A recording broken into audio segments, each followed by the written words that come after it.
прямом эфире информационная программа «Вести Чеченская Республика». Мои коллеги и я, Рамзан Абуев, готовы рассказать о наиболее значимых событиях к этому часу. Ассаламу алейкум. Главное сегодня.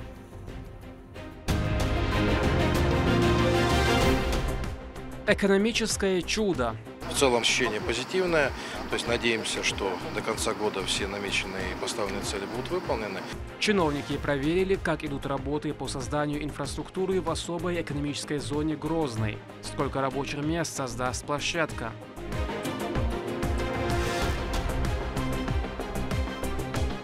И жизнь хороша, и жить хорошо. Коммуникации, линии электропередач, водоснабжение. Все у нас уже построено, все у нас уже сделано. На окраине Шали появится новый микрорайон. В ходе первого этапа возводят 32 дома.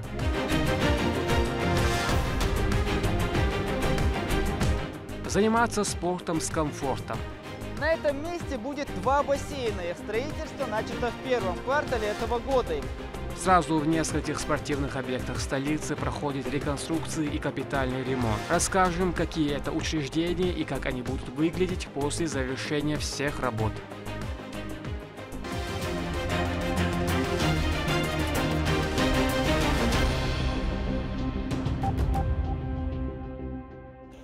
Освобождение Марьинки – это дело времени. Об этом в своем телеграм-канале рассказал глава региона. До переброски на более сложные районы бойцы спецназа «Ахмат» провели в этом направлении большую работу. Круглые сутки, практически без отдыха, военнослужащие выявляли вражеские цели. Артиллерия и дроны спецназа находили огневые точки и места скопления противника, а после наносили удары.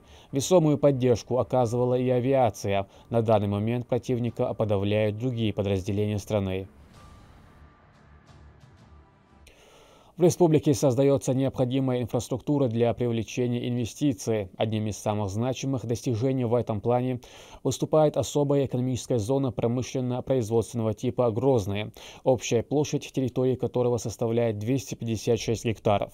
О том, как идут работы, проверили региональные чиновники вместе с директором Департамента социально-экономического развития СКФО Игорем Храновским. Репортаж Медины Мударовой.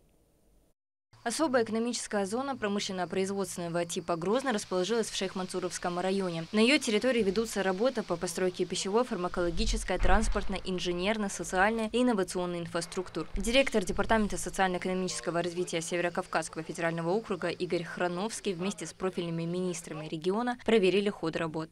Придется единственное вот эти элементы, вот эти ГШП, перевести на другой участок. То есть можем обустроить еще один участок.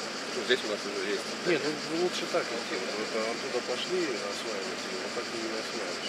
Да. Ну, у нас согласовано постоянно. Сейчас уже удобно, сейчас все занимается. Технику вы сами, да? Да, это наша технику, приобрели технику все новую. Что-то еще, даже еще на площадке. Техническая готовность объектов инфраструктуры первого этапа развития с учетом проведенных в прошлом году работ составляет 100%. Оценка достаточно высокая, как со стороны резидентов, так и в целом по графику прохождения согласованных работ. Конечно, год еще не закончен, то есть еще полгода впереди. Обычно темпы наращиваются ближе к концу года, там 3-4 квартал. Поэтому мы в целом сейчас синхронизировали позиции. Надеемся, что до конца года все намеченные и поставленные цели будут выполнены. Ну и дальше будем развивать зону, потому что потенциал достаточно большой. На сегодняшний день выдано 4 свидетельства о присвоении статуса резидента и заключены соглашения об осуществлении промышленно-производственной деятельности. Это компании, занимающиеся производством генераторных вакуумных выключателей, переработкой труб, электрозащитного оборудования и производством алюминиевых оконных конструкций и обработки стекла. Каждое направление востребовано не только в регионе, но и в целом по стране. Реализация проекта «Особая экономическая зона Грозный» планируется до 2068 года. Он создаст 7 тысяч новых рабочих мест. В будущем это место станет одним из основных точек роста экономики и промышленного производства Чеченской Республики. Медина Мударова, Сейдамин Мусаев, Вести, Чеченская Республика. Машиностроительный завод «Красный молот», ремонтирующий буровые трубы предприятия «Нефтемашсервис», производящие пластиковые контейнеры «Росполимерпласт». Все эти объекты осмотрел директор Департамента Министерства экономического развития России Игорь Храновский. Предварительные итоги расскажет Наталья Депутатова. Одной из точек посещения стал Грозненский машиностроительный завод «Красный молот», который был переименован так в 2014 году. В советское время он был предприятием «Трансмаш». Когда-то отсюда отправлялось 1700 прицепов для тракторов в месяц и производились строительные металлические конструкции и запчасти к ним по всему СССР и даже в ближнее зарубежье – Польшу, Венгрию, Чехословакию и Молдову. На нем работало более 1000 человек в одну смену в сутки, а сейчас здесь остались лишь 8 производственных станков, только один из них рабочий. После осмотра поступило несколько предложений, что именно можно разместить на его территории. В целом проведен большой, как мне кажется, путь проделан по изменению имиджа и привлечения инвесторов на территорию республики. И вот второй частью работы было как раз, вот сейчас мы осматриваем производственные площадки, которые, по мнению субъекта, по мнению ведомства, которое за эту территорию отвечает, имеют потенциал использования и вовлечения в хозяйственную деятельность экономики. Понятно, что территории много лет уже не имеют какого-то, наверное, активного использования. Вместе с тем имеют инфраструктурные мощности, инженерию, расположены в границах города и, наверное, точно могут быть интересны для потенциального союза с предпринимателем и субъектом для каких-либо выработки решений, выработки направлений работы с учетом меняющейся обстановки и той ниш, которые освобождаются по стране в целом. Второй точкой стал «Нефтемаш-сервис», расположенный так же, как и первый в Висаитовском районе. Этот завод и сейчас продолжает работать, хотя объемы, конечно же, снижены многократно. На территории Грозненского Роснефтемаша сейчас находится около 10 функционирующих токарных станков. Привлечение инвестиций поможет увеличить производство деталей для нефтевых вышек. Завод производит ремонт буровых труб и с 2013 года имеет аккредитацию Роснефти, участвует в обслуживании буровых станков и в инженерном сопровождении. Даже сумел выйти на внешний рынок, поступают заказы из Дагестана, Ингушетии и Краснодарского края. Предприятие постоянно расширяет ассортимент продукции, производимых работ. На месте инвесторам рассказали, в каких позициях есть потребность для наращивания мощностей производства. Мы этому указанному предприятию в 2015 году помогли непосредственно в телефонном режиме. Я их регистрировал на электронной площадке, аккредитовал в «Газпроме» и «Роснефти». Да, в «Роснефти» имеет аккредитацию. Аккредитовали, все сделали. Также гости пообщались с руководством ООО «Ростполимерпласт». Сейчас здесь делают в основном пластиковые контейнеры, а также производится переработка сырья, то есть утилизированного пластика, превращение его в крошку и далее с помощью особого раствора в пластмассу для заготовок. И тут же создаются новые изделия. Прежде чем посетить Чеченскую республику и затем ряд остальных регионов СКПО, был сделан запрос по всем регионам округа с целью предоставления информации о предприятиях, подпадающих под определенные критерии. Соответственно, те предприятия, которые мы сегодня посещаем, они являются этими 5 предприятиями, которые подпали под критерии отбора, которые посетит эта рабочая группа для рассмотрения возможности дальнейшего привлечения мер или государственной поддержки, или сбыта существующей продукции, хранящейся на складах указанных предприятий. Предварительные итоги осмотра всех объектов подвели уже сегодня в Министерстве экономического, территориального развития и торговли Чеченской Республики. И уже позже рабочая группа по оценке инвестпотенциала будет формировать протокол для оказания мер поддержки. Мне показалось, что мы достаточно конструктивно обсудили их, пришли к общему знаменателю и каким-то решениям. А с резидентами, соответственно, тоже наметили достаточно практический путь действий и, самое главное, подтвердили желание всех сторон реализовать взятые на себя обязательства по итогам 2023 года.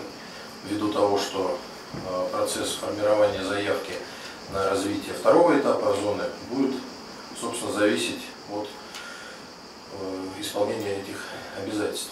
Рабочая группа продолжит осмотр инвестиционного потенциала региона, чтобы выявить самые востребованные направления экономического развития. Наталья Депутатова, Магомед Басаев, Саид Селим Ампукаев, Вести, Чеченская Республика. Северной Осетии проходит медиафорум про Кавказ. Он собрал ведущих журналистов, блогеров, политологов страны. В 5 тематических площадках проходят многочисленные мероприятия, мастер-классы, экспертные дискуссии, выставки. На пленарном заседании принял участие и помощник главы региона, министра по национальной политике, внешним связям, печати и информации Ахмед Дудаев. Турпалали Тайсумов о целях медиафорума. Стартовавший медиафорум «Про Кавказ» включает в себя выставку литературных работ регионов. Перед открытием председатель правительства Республики Северная Осетия Алания Борис Джанаев прошелся по стендам и осмотрел издательские работы. Здесь же находится и представительство Чеченской Республики. Экземпляры газет и журналов также были презентованы. В первую очередь хотим поблагодарить вас за такой радушный прием уже второй раз. Поэтому здесь представлены печатные издания, журналы. У нас 4 республиканские газеты, 4 журнала, также 14 муниципальных газет. Вот как раз представитель издательского дома, директор Сулейман Усаев. Самое интересное, здесь как раз произведения ваших авторов, переведенные на чеченский язык. Ну да, Костак Хитагуров. В прошлом году мы провели совместные акты с журналом «Махдук», который выходит на осетинском языке. Они опубликовали чеченских авторов на осетинском языке, а мы, в свою очередь, осетинских авторов, как классиков, так и современников на чеченском языке. Правильно, это вот самое. И надеемся продолжить. Конечно, это самая правильная конструкция для того, чтобы наши народы братские еще лучше знали культуру, историю. Правильным словом это все скрепляет.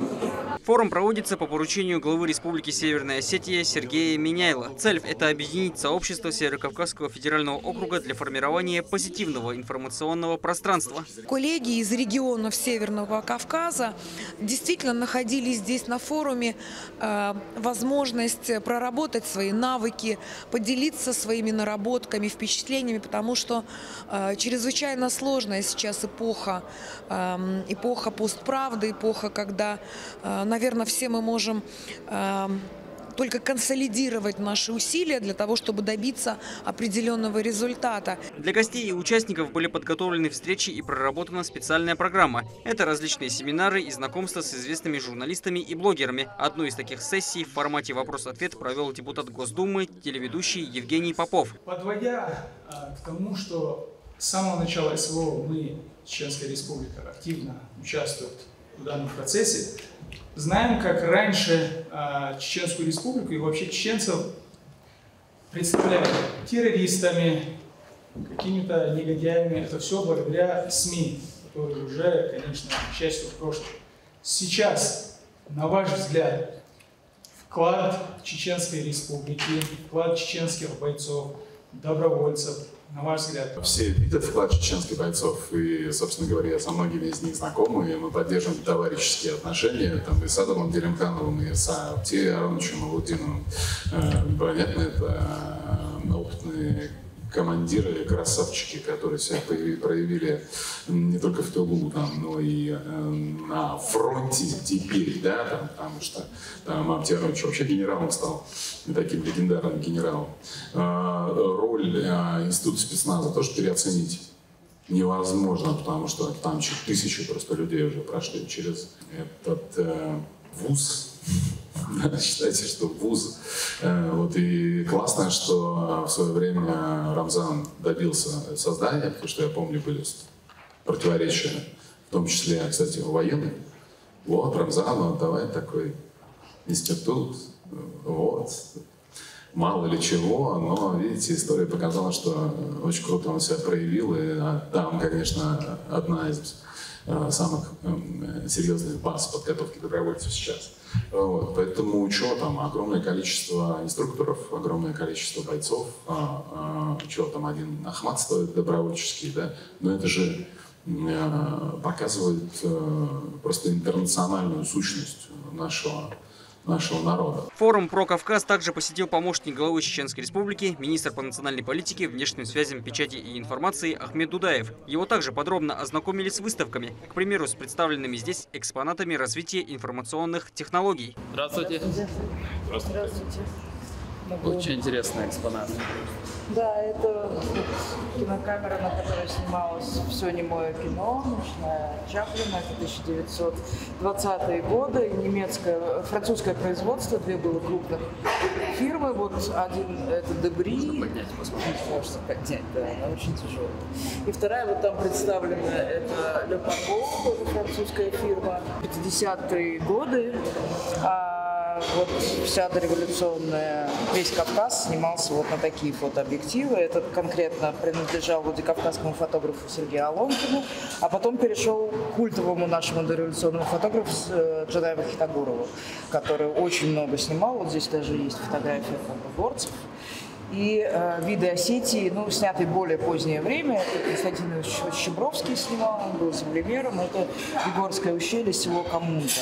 Это кинокамера «Кинор», на которой снималось в основном игровые фильмы для телевидения. Вот «Кольцо шейха», например, снималось на такие камеры. Далее собравшиеся посетили главную встречу вечера. Темой пленарного заседания стала информационная среда в условиях противостояния «Факты против фактов». Спикерами стали руководитель Алании Сергей Меняйло, а также другие официальные лица и представители федеральных и региональных средств массовой информации. Всего участвует около 500 человек. Турпал Лолита Исумов и Ахмед Хизриев. Вести. Чеченская республика. На окраине Шали планируется создать новый микрорайон. Пока возводит 32 дома. Некоторые уже сданы собственникам, все инженерные коммуникации также подведены. Мадина Кураева с подробностями. Комплекс возводится на восточной окраине города Шали. Строительство началось еще в декабре прошлого года по поручению главы региона Рамзана Кадырова. Работа здесь проводится в несколько смен, чтобы семьи смогли побыстрее заехать в свой дом. Всего планируют построить 32 жилья. 15 домов уже готовы и сданы под ключ. Планировка у всех индивидуальная, учтены все пожелания семей. Подведены коммуникации, в скором времени благоустроят и прилегающую территорию. Комплекс будет состоять из домов с разными площадями. Сюда переселяют жителей из средней части города, где на данный момент идет реконструкция. Новые земельные участки намного превышают размер старых владений. Площади домовладений разнятся от 120 квадратных метров до 180 квадратных метров в соответствии с теми, которые были у переселяемых жителей. Коммуникации, линии электропередач, водоснабжение.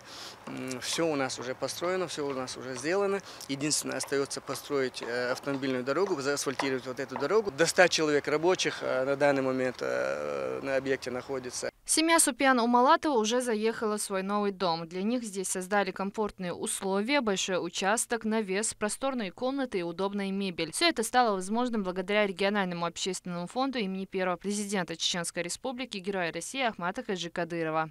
Пока обживаемся, Кадыров Айманин, идея рейс ходила, до колк динацу, то костяноштина, то плохошен. Планируют достроить новые дома и закончить благоустройство уже в следующем месяце. Активными темпами обновляется и центральная часть города Шали. Здесь строятся социальные объекты и парки для отдыха. Масштабная реконструкция поэтапная и будет занимать около 82,5 гектаров. Мадина Кураева, Моусар Хаджиев, Сайтель Мампукаев, Вести, Чеченская республика. В Грозном появится первая профессиональная школа тенниса. Она предназначена для популяризации и развития олимпийского вида спорта, привлечения детей и молодежи. А еще рядом расположится универсальный спортивный комплекс с бассейнами. Адам Магомедов ознакомился с проектами. 29 единиц спецтехники задействовано на 2 строительных объектах Грозного, первый из которых – это школа тенниса. Она состоит из 2 частей. Административное здание с площадью 14,5 на 75 квадратных метров и крытый корт с площадью 45 на 75. На нем можно будет проводить соревнования международного масштаба, поскольку он будет соответствовать всем современным требованиям. На объекте выполнены земляные работы, на данный момент устанавливаются отдельные фундаменты для монтажа анкерных болтов. На основании стройгенплана нами разрабатываются сейчас маршруты и места установки грузоподъемных механизмов, которые уже не завтра, так недели через 2-3 нам уже нужно будет начинать монтировать эти большие пролеты деревянных арок. Второй объект находится напротив школы тенниса. Это спортивные бассейны. На этом месте будет 2 бассейна. Их строительство начато в первом квартале этого года и по плану должно завершиться в 2025. Один с общей площадью 33 на 25 и глубиной 5 метров со специальными вышками для прыжков. Второй же олимпийский стандарт с общей площадью 50 на 25 и глубиной 2 метра для плавания на скорость. Вокруг также поставят специальные трибуны для зрителей, будут проводиться спортивные состязания. На данном этапе рабочие делают подсыпку и планируют закончить в течение 2-3 дней. После же уже начнется строительство фундамента. Капитальный ремонт ведется и на территории спортивной школы имени Даги Багаева, где тренируются спортсмены по вольной борьбе. Здесь полностью заменено асфальтное покрытие, расширена парковочная зона, построено мини-футбольное поле с современным искусственным покрытием, сделаны и беговые дорожки с ограждением и освещением, зона для воркаута, а внутри обустраивают тренажерный зал с раздевалкой. Работы ведутся с начала мая этого года и планируют закончить в ближайшее время. Здесь сейчас ведутся работы по устройству резинового спортивного линолеума. Закуплен тренажерный инвентарь. После окончания работ планируется установка тренажеров. Строительство объектов ведется в рамках федеральной адресной инвестиционной программы и федерального проекта «Спорт. Норма жизни», который стартовал с января 2019 года. Его задача до 2030 года состоит в том, чтобы увеличить систематически занимающихся физической культурой и спортом жителей России до 70%. Адам Магомедов, Сайдали Ампукаев, Сайцелем Апукаев, Вести, Чеченская Республика. Республиканская детская выставка под названием «Радужный мир детства» состоялась на бульваре имени Махмуда Эсамбаева.